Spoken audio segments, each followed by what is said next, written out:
Challenger. You couldn't come up with a better name for Dodge's muscle car if you tried. Think about it for a second. On one hand, you have the Ford Mustang. It's been out for years, and let's face it, it's the king of the muscle cars. On the other hand, you have the Chevy Camaro.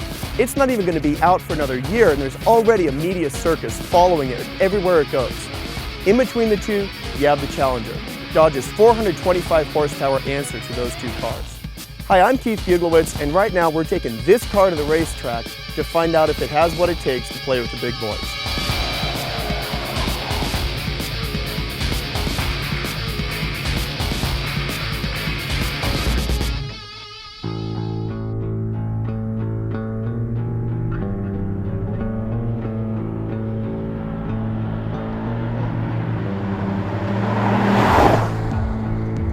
So what separates the Challenger from cars like the Camaro and Mustang, or anything else for that matter?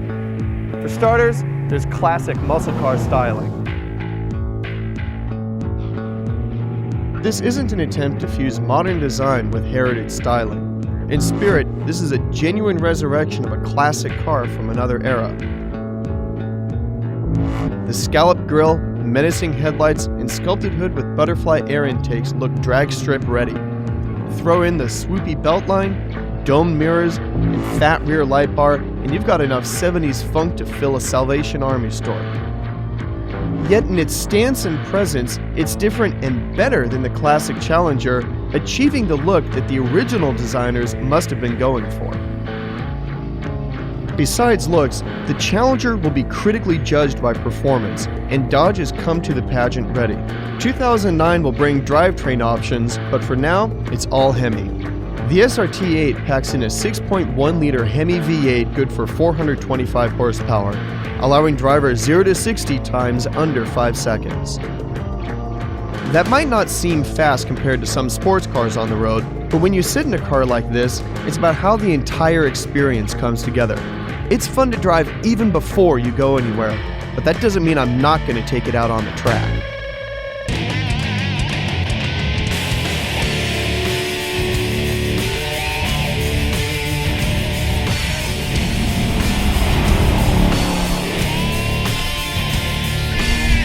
We're coming up on turn 2 of Willow Springs, which is a big, long right-hander. The car settles in, you can feel the weight transition, but the tires just grip. There's lots and lots of grip with these big Goodyears that it's got on it.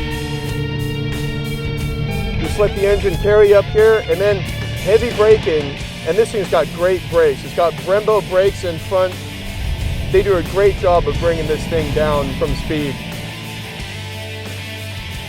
Coming up through this complex of corners here, the car gets unloaded and you can really feel the weight shifting back and forth.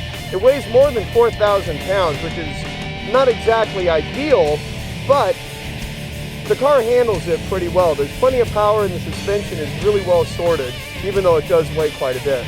This isn't the smoothest track in the world, and it does a really good job of soaking up the bumps when you're in these corners without really upsetting the car. Coming out into the back straight now, and you can just lay in the power and it just pours out. Not to mention that it sounds awesome. Hit this last corner, and then bang, back onto the throttle, and you can really open it up coming down the front here.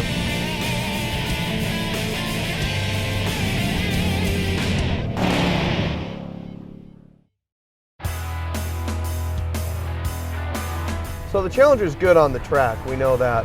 But let's face it, you're probably not going to be lucky enough to drive it all day long on a track. You're going to have to drive it to work. In that capacity, it's still really good. The suspension engineers did a really good job balancing this car, so it's still fun on the track, but it's not beating you up on the road either.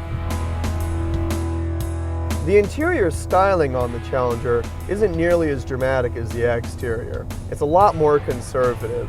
However, the good news is that most of the surfaces feel good to the touch. The leather on the steering wheel feels good in your hands, and all the controls are really well placed. So it's not real exciting inside, but it's functional and it's clean and it works.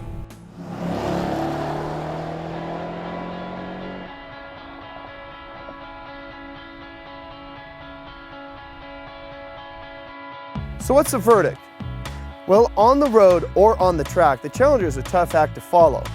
Now, it's probably not going to sell as well as the Mustang, and it's probably not going to get the kind of attention that the Camaro will when it debuts next year. But between the three modern muscle cars, the Challenger just might be the best. For MyRide.com, I'm Keith Buglewitz, and I still have this thing for another hour, so I'm going to go drive the snot out of it.